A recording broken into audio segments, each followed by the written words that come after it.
அவங்க இப்ப என்னன்னு நினைப்பாங்க? இது எல்லாத்துக்கும் காரணம் நான் தானே சொல்ல மாட்டாங்க? ஏன் சார் இப்படி பண்றீங்க? அம்மா தான் சொல்றாங்கன்னா நீங்களாவது கொஞ்சம் பொறுமையா இருந்திருக்கலாம்ல. நீ பாரு அன்பரசி, முதல்ல அவங்க உங்ககிட்ட பேசின விதமும் நடந்துகிட்ட விதமும் தப்பு. நான் அவங்க கிட்ட அப்படி பேசுனதுனால அவங்களுக்கு உன் மேல கோவம் வரதை விட எதுக்காக அப்படி பேசணுங்கிற ஃபீலிங் தான் அதிகமா இருக்கும்.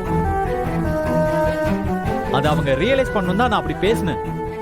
அது இல்ல சார், நான் என்ன சொல்ல வரேன்னா, பாரு அன்பரசி, நான் இப்ப உங்ககிட்ட ஒன்னே ஒன்னு சொல்லிக்கிறேன், அதை நல்லா கேட்டுக்கோ.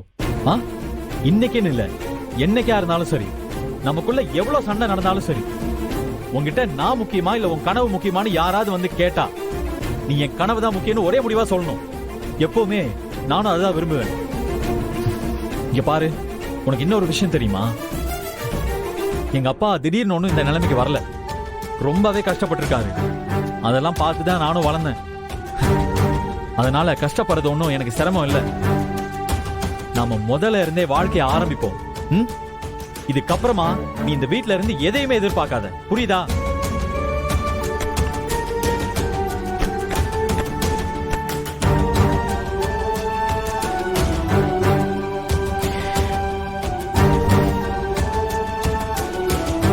இங்க பாரு அன்பரசி, நம்ம 2 பேருக்கும் சேர்த்து ஒரே ஒரு கைப்பிடி சோறு தான் இருக்குன்னாலும் அது நாம சம்பாதிச்ச காசுல இருந்து வந்ததா தான் இருக்கணும்.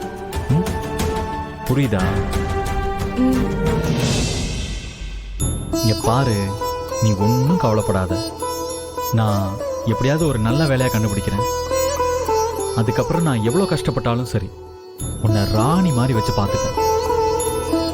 என்னை நம்பி வந்த உன்னை நான் எப்பவுமே கஷ்டப்பட வைக்க மாட்டேன். பதிலுக்கு நீ எனக்காக பண்ண வேண்டியதெல்லாம் ஒன்னே ஒண்ணுதான். உன்னோட கனவுல நேர்மையா இருந்து நான் ஆசைப்படுற மாதிரியும் உங்க அம்மா ஆசைப்பட்ட மாதிரியும் இந்தியாக்காக விளையாடி ஜெயிக்கிறது தான். இத பண்ணும்போது என்ன நடந்தாலும் நான் உன் பின்னாடி தான் இருப்பேன். அதை எல்லாத்தையும் நான் பார்த்துக்கிறேன். நீ எதையுமே நினைச்சு கவலைப்படாம உன் கனவை மட்டும் பார்த்து ஓடிக்கிட்டே இரு.